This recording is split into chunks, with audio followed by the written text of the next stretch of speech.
नमस्कार दोस्तों, स्वागत है आपका struggle point official YouTube channel पर। तो हम आज अगला वीडियो लेके आए हैं नोबेल पुरस्कार से संबंधित। तो जितने भी लोग नए हमारे चैनल से जुड़े हैं, हमारे चैनल को सब्सक्राइब करें, वीडियो को पूरा देखें, लाइक करें, कमेंट करें तथा शेयर करना ना भूलें। आइए शुरू करते हैं अपनी वीडियो नोबेल पुरस्कार। देखिए, यहाँ नोबेल प्राइज़ की बात की जा रही है। तो नोबेल पुरस्कार नोबेल फाउंडेशन द्वारा, किसके द्वारा? नोबेल फाउंडेशन द्वारा स्वीडन के वैज्ञानिक अल्फ्रेड नोबेल, स्वीडन के वैज्ञानिक अल्फ्रेड नोबेल द्वारा उनकी स्मृति में शांति, साहित्य, भौतिकी, रसायन और चिकित्सा विज्ञान के और अर्थशास्त्र के क्षेत्र में दिया जाने वाला पुरस्कार है। ठीक है, यह विश्व स्तर पर दिया जाता है और विश्व का सर्वोच्च पुरस्कार है। कौन सा? विश्व का सर्वोच्च पुरस्कार कौन सा है? हमारा नोबेल प्राइज, नोबेल पुरस्कार। ठीक, नोबेल फाउंडेशन का प्रारंभ हमारा हुआ था 29 जून 1900 में। कब? 29 जून 1900 में। ये देखिए, यहाँ से क्वेश्चन बराबर उठता रहता है। तो नोबेल फाउंडेशन का आरंभ कब हुआ था? 29 जून सन 1900 में। ठीक है, इसका उद्देश्य नोबेल पुरस्कारों को आर्थिक रूप से संचालन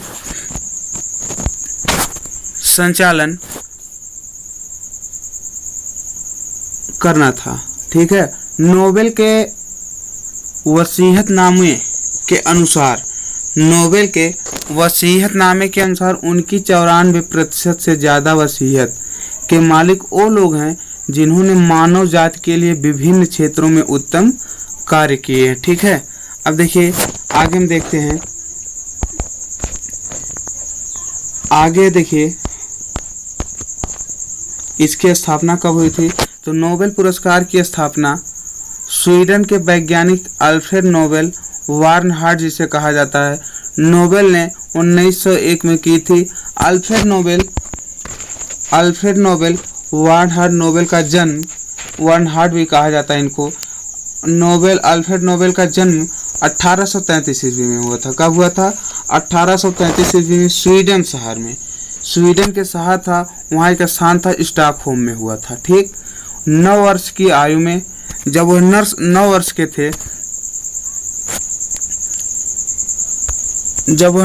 थे तो वह अपने परिवार के साथ रूस चले गए थे। 9 वर्ष की अवस्था में वह अपने परिवार के साथ रूस चले गए।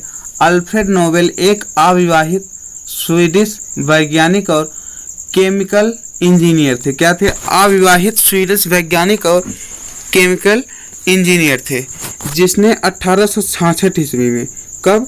1866 ईस्वी में डायनामाइट की खोज की।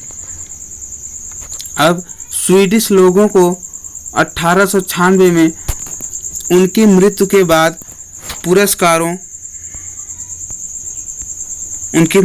बाद देखिए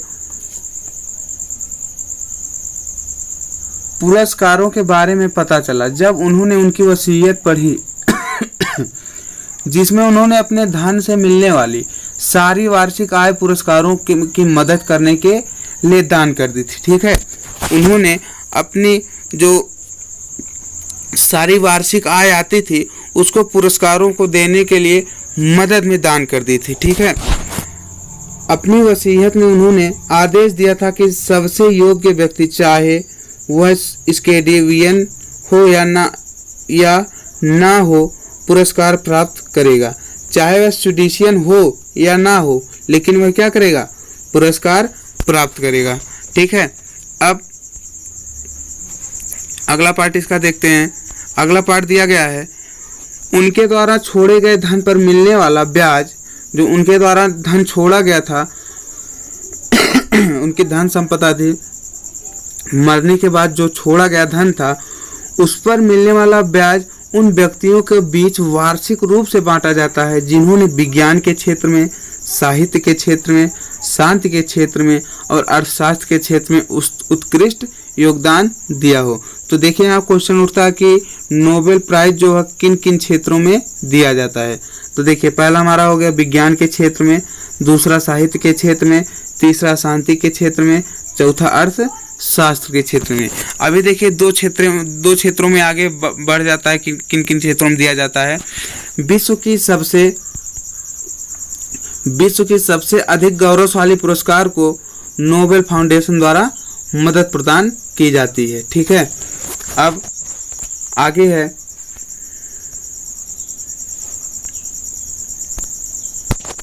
पहले नोबेल पुरस्कार 5 विषयों में कार्य करने के लिए दिए जाते थे। देखिए जो पहले बार नोबेल पुरस्कार दिया जाता था वो 5 क्षेत्रों में दिया जाता था। अब वो देखिए क्षेत्र कौन कौन से हैं। पहला हमारा क्या है, पहला देखिए हमारा है अर्थशास्त्र। अर्थशास्त्र के क्षेत्र में दिया जाता है। अर्थशास्त्र के क्षेत्र में पुरस्कार स्वेरिजेस रिक्स बैंक देता है। ठीक है, स्वीडिश बैंक द्वारा अपनी 300वीं गांठ पर उसके उपलक्ष्य में 1967 में आरंभ किया गया। ठीक, अर्थशास्त्र के क्षेत्र में क्यों दिया जाता है, जो स्वीडिश बैंक है वह अपनी 300वीं वर्षगांठ के उपलक्ष्य में 1967 में आरंभ किया क्या, अर्थशास्त्र के क्षेत्र में यह पुरस्कार देना आरंभ किया और इसे 1969 में पहली बार प्रदान किया गया। ठीक है, 1969 में प्रदान किया गया, पहली बार प्रदान किया गया। इसे अर्थशास्त्र में नोबेल स्मृति पुरस्कार भी कहा जाता है। ठीक है, तो 300वीं गांठ स्वीडिश जो बैंक था उसकी 300वीं वर्षगांठ पर यह पुरस्कार अर्थशास्त्र के क्षेत्र में दिया जाता है। ठीक है, अब आगे है पुरस्कार के लिए बनी इस समिति और चयनकर्ता प्रत्येक वर्ष अक्टूबर में नोबेल पुरस्कार विजेताओं की घोषणा करते हैं। तो कौन घोषणा करता है, एक पुरस्कार के लिए समिति बनती है तथा उसके चयनकर्ता जो हैं प्रत्येक वर्ष अक्टूबर में, हर वर्ष अक्टूबर में नोबेल पुरस्कार विजेताओं की एक सूची घोषित करते हैं। लेकिन पुरस्कारों का वितरण जो है अल्फ्रेड नोबेल की पूर्ण तिथि 10 दिसंबर को होता है। ठीक है, यहाँ देखिए 2 क्वेश्चन है। जो पुरस्कार देने के लिए एक समिति बनती है तथा उसके चयनकर्ता जो होते हैं वर्ष के अक्टूबर माह में नोबेल पुरस्कार विजेताओं की सूची घोषित करते हैं, लेकिन यह पुरस्कार वितरण जो अल्फ्रेड नोबेल की पूर्ण तिथि 10 दिसंबर को दिया जाता है। ठीक है, अब आगे देखिए क्या दिया गया है।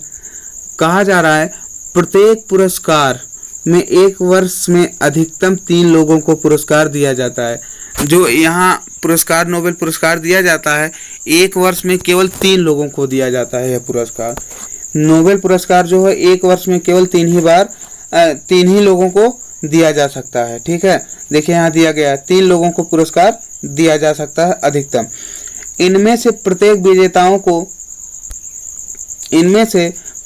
विजेताओं को एक स्वर्ण पदक, डिप्लोमा और स्वीडिशियन नागरिकता में एक्सटेंशन और धन दिया जाता है। क्या क्या दिया जाता है जो नोबेल पुरस्कार मिलता है, तो जो नोबेल पुरस्कार का विजेता होता है एक स्वर्ण पदक पाता है, डिप्लोमा पाता है, स्वीडिशियन नागरिकता में एक एक्सटेंशन और धन पाता है। ठीक है, अब देखिए आगे क्या दिया गया है। अगर एक पुरस्कार में 2 विजेता हैं, जैसे एक पुरस्कार है और उसके लिए 2 विजेता हैं, तो धनराशि दोनों में समान रूप से बांट दी जाती। यहाँ इसके कहने का आशय ये है कि पहले से 2 लोग पुरस्कार पा चुके हैं और केवल एक ही पुरस्कार बचा है, लेकिन प्राप्तकर्ता 2 हैं, तो कैसे बांटा जाएगा, उनमें समान रूप से धनराशि को दोनों के बीच में बांट दिया जाता है। ठीक है, पुरस्कार प्राप्तकर्ताओं की संख्या अगर 3 है तो चयन समिति के पास यह अधिकार होता है कि वह धनराशि 3 में बराबर बराबर बांट दे या एक को आधा दे दे और बाकी 2 को बचा धन बराबर में बांट दे। मतलब कि अगर 3 लोग हैं तो एक को आधा धन का आधा भाग भी दिया जा सकता है और बाकी दोनों लोगों को आधा आधा बांट दिया जाता है। ठीक है, अगला पॉइंट देखिए हमारा क्या कहता है कि 1974 में नियम बना दिया गया कि मरणोपरांत किसी को नोबेल पुरस्कार नहीं दिया जाएगा। देखिए यहाँ से इंपॉर्टेंट क्वेश्चन बन सकता है कि मरणोपरांत जो है नोबेल पुरस्कार किसी को नहीं दिया जा सकता। ठीक है, अब अगला पॉइंट हमारा है पुरस्कार वितरण 1901 से प्रारंभ किया गया। 1969 से यह पुरस्कार अर्थशास्त्र के क्षेत्र में दिया जाने लगा। ठीक है, दिया जाने लगा कब? 1969 से यह पुरस्कार अर्थशास्त्र के क्षेत्र में दिया जाने लगा। ठीक है, इस बात को आप लोग ध्यान में रखिएगा कि अर्थशास्त्र के क्षेत्र में नोबेल पुरस्कार कब से दिया जाता है? तो 1969 से। ठीक, अब अगला पॉइंट हमारा क्या कहता है देखिए, 1937 से लेकर 1948 ईस्वी तक गांधी जी को 5 बार शांति पुरस्कारों के लिए नामित किया गया है। जो नोबेल पुरस्कार मिलता है शांति के क्षेत्र में 1937 से लेकर 48 ईस्वी तक गांधी जी को 5 बार शांति के क्षेत्र में पुरस्कार के लिए नामित किया गया। एक बार भी उन्हें इस पुरस्कार के लिए नहीं चुना गया, केवल नामित किया गया है, चुना नहीं गया है। ठीक है, अब आगे क्या कहता है? अगला पॉइंट है international committee of red cross को शांति पुरस्कार 3 बार दिया गया है। ठीक है, 3 बार किसको मिला है? International committee of red cross. ठीक है, शांति के क्षेत्र में 3 बार मिला है। देखिए, एक बार मिला है 1917 में, फिर एक बार 1944 में और फिर एक बार मिला है 1963 में। 3 बार किसको मिला है शांति के क्षेत्र में? तो international committee of red cross को मिला। ठीक, अगला पॉइंट हमारा क्या कहता है? आगे देखिए, नोबेल पुरस्कार जो है प्राप्त करने वाले भारतीय, तो इसके लिए हमारा एक ट्रिक है। देखिए, रवि सर क्या दिया गया है? देखिए यहाँ दिया गया है रवि सर, क्या दिया गया है? रवि सर हमारे सुबह आम नाविके। कोई रवि सर है और कोई आम बेचने वाला हो, उनसे कहता है रवि सर हमारे सुबह आम नाविके। तो इसके लिए जो ट्रिक है आगे आइए देखिए, इसका एक्सप्लेनेशन कैसे किया गया है। रवि से हो जाएगा रविंद्रनाथ टैगोर। रवि से हमारा क्या हो जाएगा?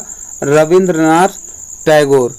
ठीक है, इनको 1913 में मिला। अभी इनके बारे में आगे पूरा विस्तृत जानकारी लेते हैं। ठीक है, दूसरा सर से हो जाएगा सर चंद्रशेखर बेकेट रमन को। किसको? सर चंद्रशेखर बेकेट रमन को। कब मिला है? 1930 में मिला है। ठीक है, किसके क्षेत्र में मिला? अभी आगे विस्तृत जानकारी लेते हैं। आगे है देखिए, हमारे कहा गया था, तो हा से हो जाएगा हरगोविंद खुराना जी को, डॉक्टर हरगोविंद खुराना जी को। ठीक है, 1968 में मिला है। मारे से हो जाएगा मदर टेरेसा। मदर टेरेसा को 1979 में दिया गया। ठीक, और सुबह कहा गया है रवि सर हमारे सुबह आम नाविके, तो सुबह से हो जाएगा सुब्रह्मण्यम चंद्रशेखर, इनको मिला 1983 ईस्वी में। ठीक, अब देखिए आगे है आम से हो जाएगा अमर्त्य सेन। कौन है? अमर्त्य सेन, इनको 1988 में मिला है। ना से हो जाएगा VS नायपाल, इनको 2001 में मिला है। कृपया करके वीडियो आप लोग पूरा देखिएगा, बहुत काम की वीडियो है, अच्छी वीडियो है।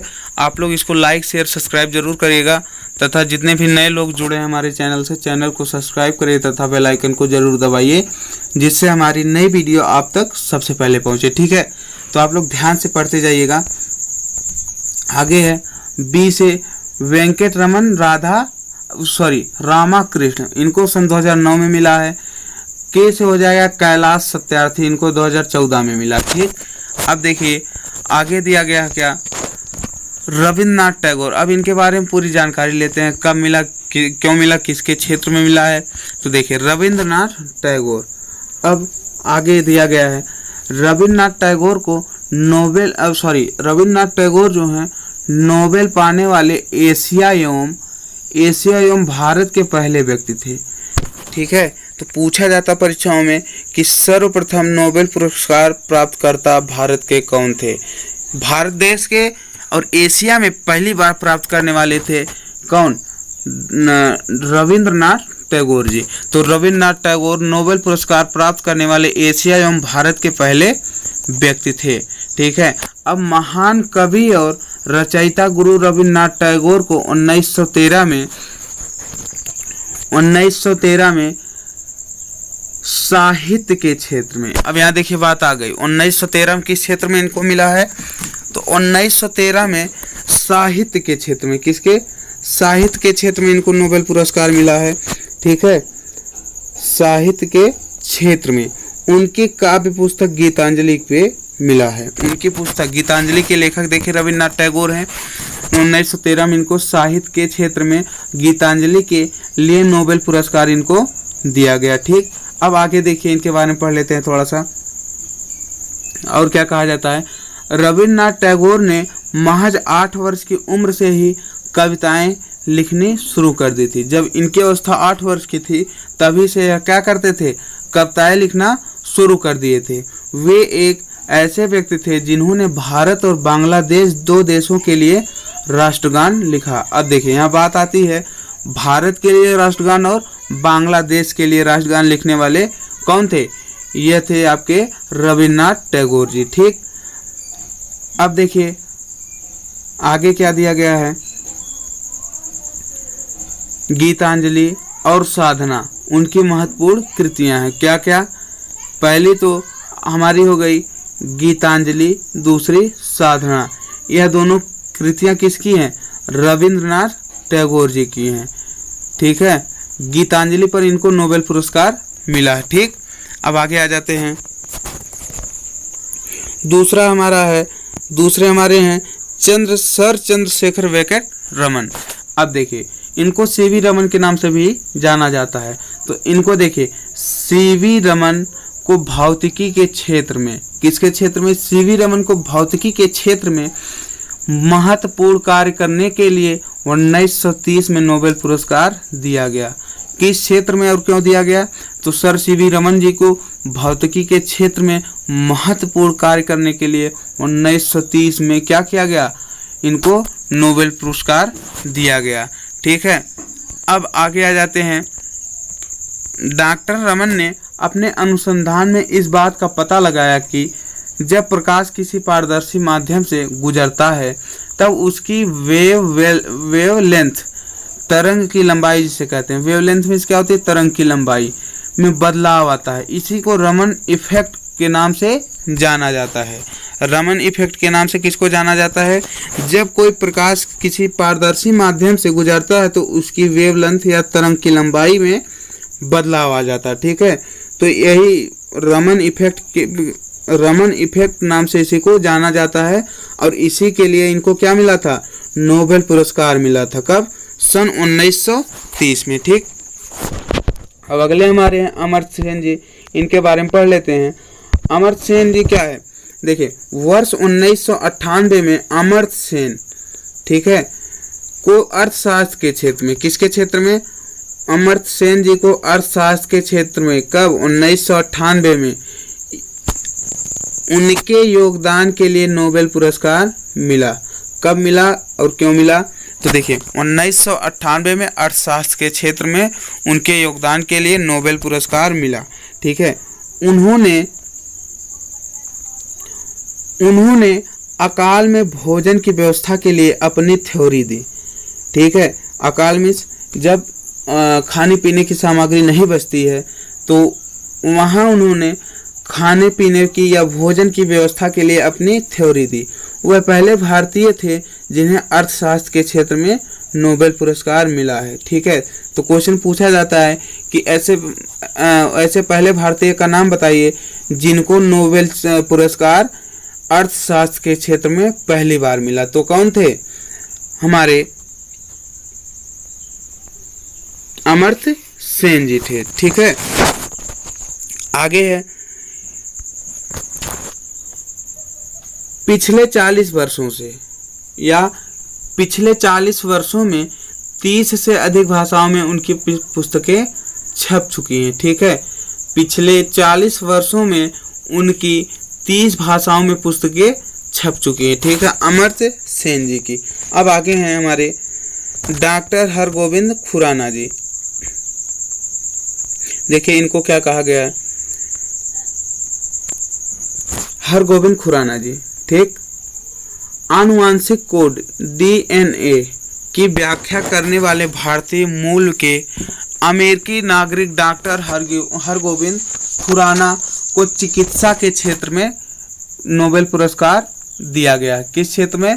चिकित्सा के क्षेत्र में। अब देखिए हरगोविंद खुराना जी को चिकित्सा के क्षेत्र में नोबेल पुरस्कार दिया गया है। आनुवांशिक कोड DNA जो होता है, इसकी खोज या व्याख्या कौन किए थे? डॉक्टर हरगोविंद खुराना जी। ठीक है, अब आगे देख लेते हैं। खुराना ने, डॉक्टर हरगोविंद खुराना ने मार्शल निरेनबर्ग और रॉबर्ट होल्ले के साथ मिलकर चिकित्सा के क्षेत्र में काम किया। उन्हें कोलंबिया विश्वविद्यालय की ओर से 1968 में ही हॉर्विट्ज पुरस्कार से भी सम्मानित किया गया है।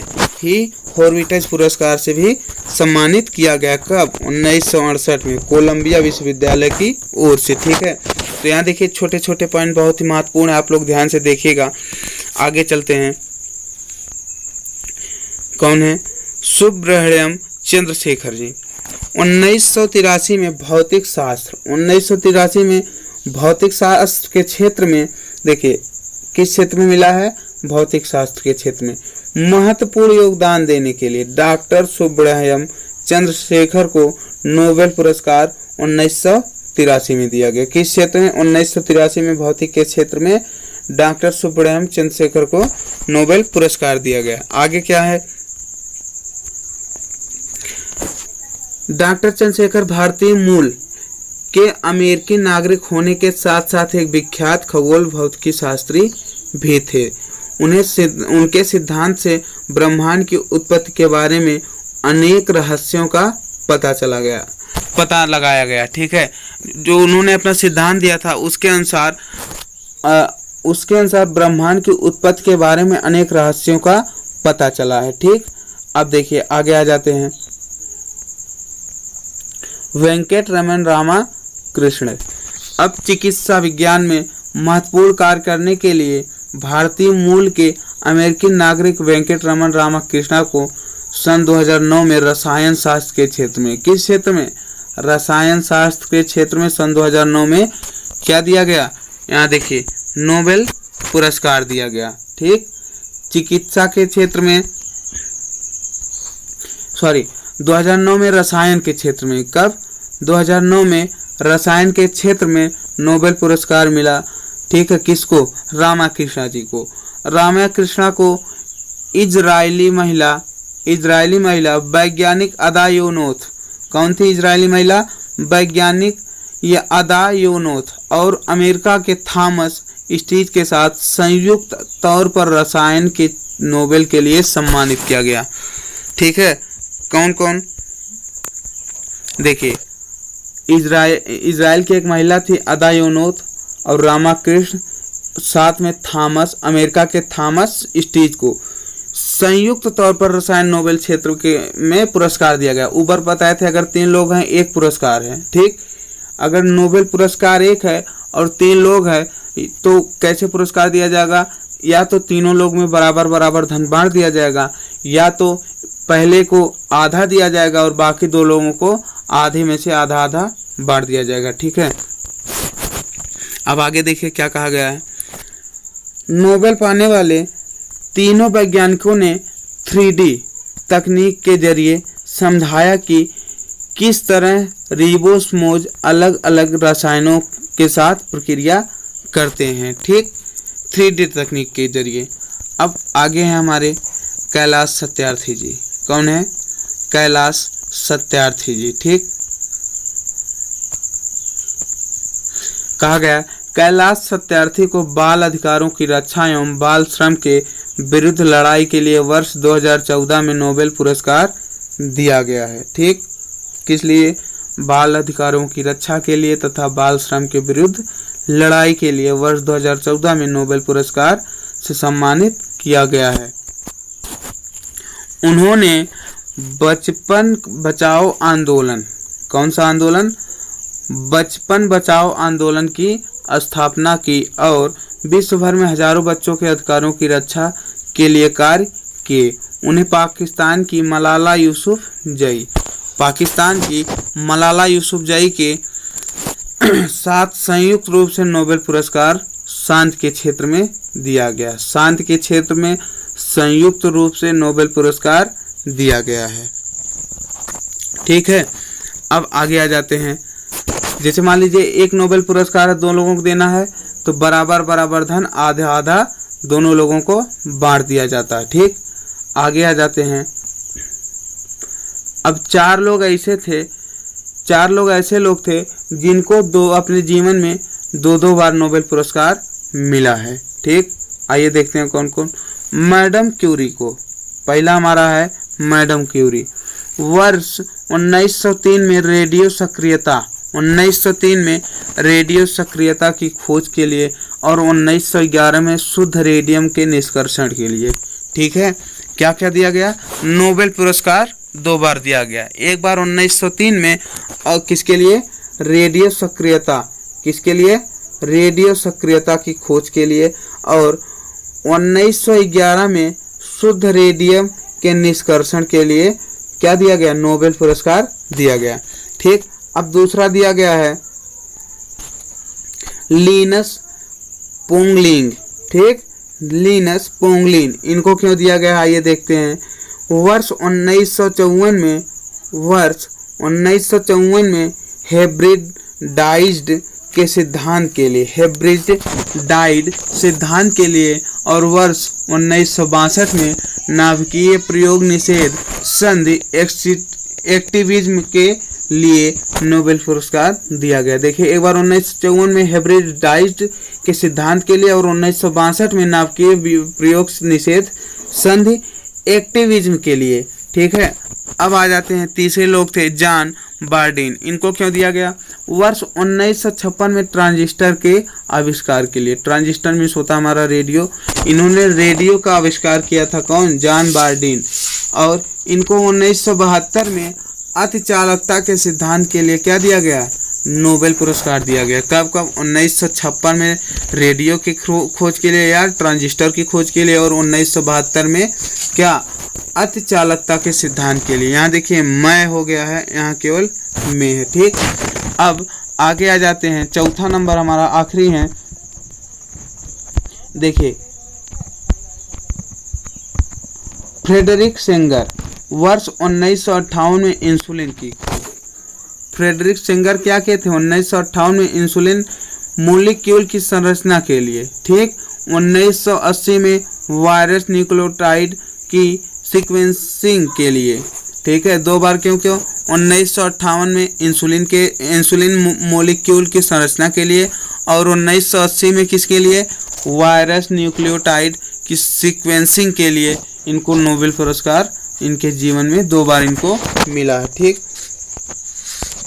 ये देखिए नोबेल पुरस्कार से संबंधित कुछ जानकारियाँ थी।